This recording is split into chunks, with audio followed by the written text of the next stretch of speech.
Yeah, I don't know how much you make doing DoorDash, but how much do you make doing 100 deliveries? We're the mob, and we want answers. Hey guys, for those tuning in, my name's Chris. I do DoorDash driving, and I've just gone out and I've done 100 deliveries on DoorDash to try and show what I've earned and what I've learnt along the way.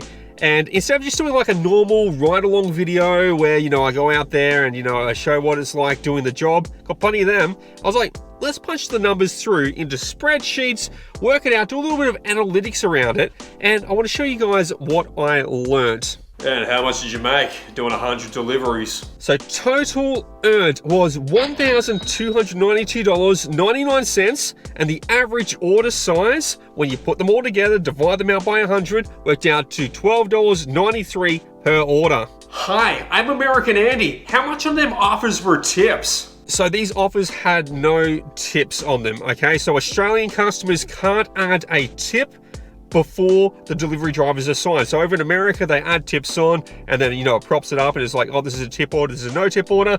Not the case over in Australia. This is raw payment through from DoorDash. Yeah, right. How much do you make per hour then? Okay, let's break down the work hours a little bit. So the total active time was 33.5 hours, and that works out to earning $38.59 per hour. And active time, guys, that's time assigned to a delivery.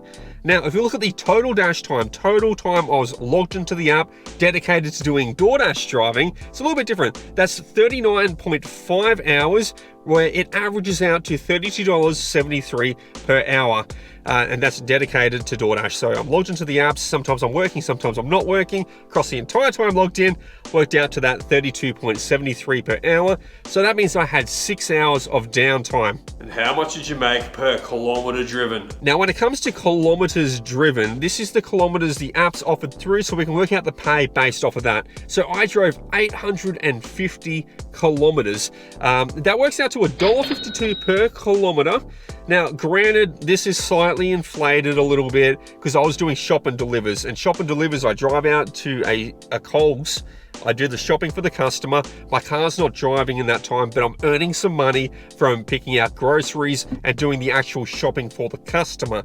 So it inflates up a little bit there, but it's not too much of an inflation because I target shop and deliver orders that have a low item count, so I'm making most of the money for the kilometers being driven anyway. Hi, sorry Mr. Australian, American Andy here again. Why do you deliver to customers who don't tip? Look, American Andy, once again, tips aren't a big thing in Australia. It's nothing that we rely on over here. Sure, a customer can add a tip on at the end of the order after the delivery is complete to show some gratitude or think, hey, this guy was really quick, this is a good service, I'll throw $5 on or something like that.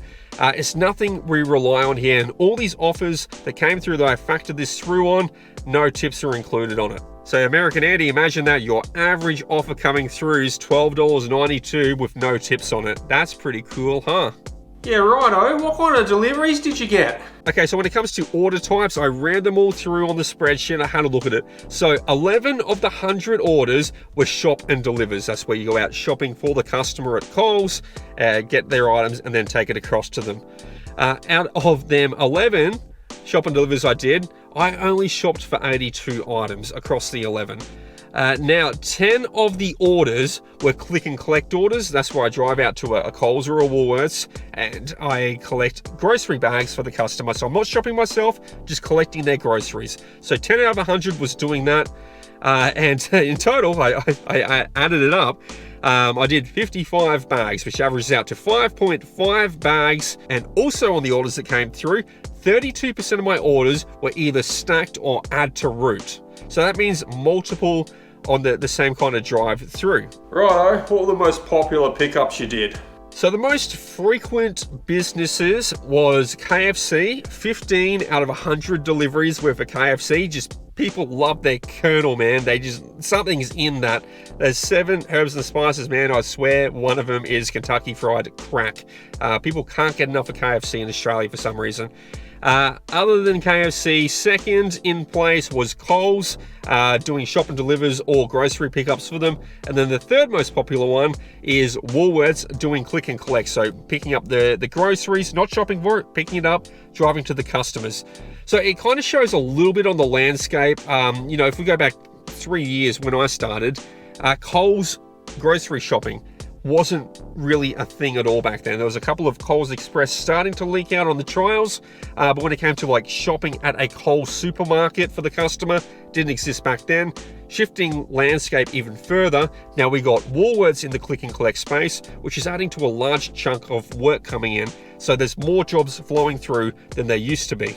Okay, well, what are your thoughts on add to route and stacked deliveries then, huh? When it comes to add to route and stacked orders, generally they're a decayed offer, so they're not paying as much as doing a standalone order and then another standalone order separately to it. They combine them together and they pay a little bit lower.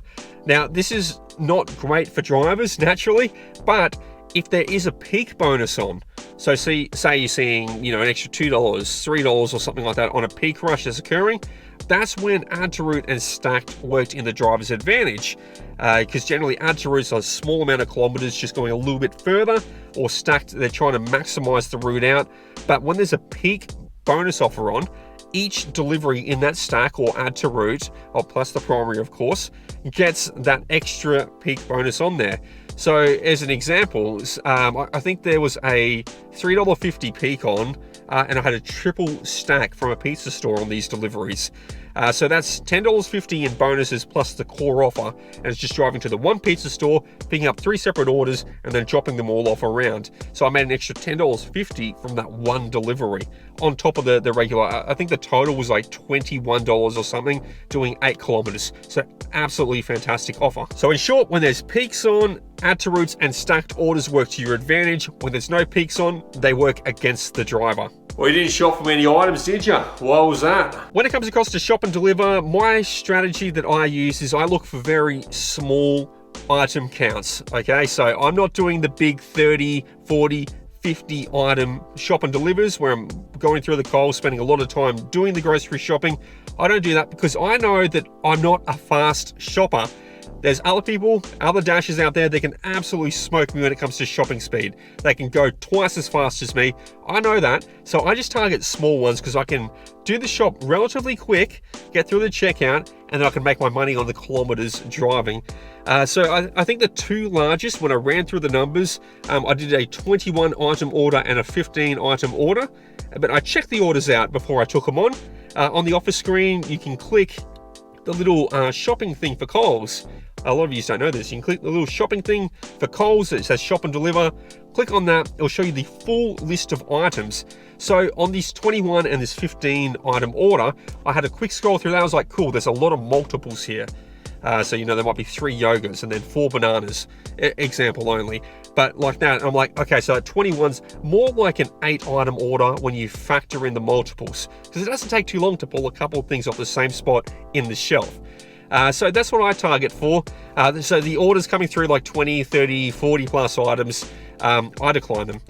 That's just my preference. I make more money on the road driving, but I know there's other dashers out there that are super fast at shopping, and they'll jump at these orders because they can smash it down at twice the rate I can, make really good money doing it. So if you're a fast shopper, go for them big ones. Otherwise, myself as a not so fast shopper, I just take the small ones as they come through and I knock the bigger ones back. I'll let the guys who are fast at shopping make the big bucks on them. Well, I got a ute. How do I sign up to try this out myself? Yeah, I'll give it a go. I need to make some extra money for not meth. So if you're interested in giving DoorDash a try, I've got a link to sign up to become a driver in the description. Click the link, put in your postcode, see if it's available in your area, and go through the sign up process from there. Earn a little bit of money. It's a great side hustle. Extra cash coming through, guys. Like, can't complain about that, right? American Andy here again. Can I have a tip, please? American Andy, here's a tip for you, mate. Be kind to your mother. Here's a tip, mate. Just do the job. Here's a tip for you. Shut up. But guys, hopefully I've shown you what you earn doing 100 deliveries in Australia on DoorDash only. Hopefully I've covered it. I broke it down. I tried to give some analytics, a little bit of learning around it. Make sure you like and subscribe to this video because I'm on the road to Japan right now. I'm earning money through DoorDash as much as I can to get across to Japan, take you all across on a vlog holiday with me. It's going to be super cool. And that, guys, that's all for today. Catch us in the next one. But first, listen to these other guys. Thanks, Chris. I'll hit the like button and I'll make sure I subscribe. And I think I'm going to have to move to Australia so I don't have to worry about customers who don't tip again. Thank you so much to everyone for supporting my Road to Japan series. Every dollar contributed goes into the sushi fund, and if you want to see your name up here at the end of each video through the series, press the thanks button and donate, which really helps me out. Alternatively, become a YouTube or Patreon member and your membership will add up over the series. For the top 3 unique donators, I will buy you a gift while I'm in Japan and send it out to you. So hit the thanks button now, and I'll see you in the next episode.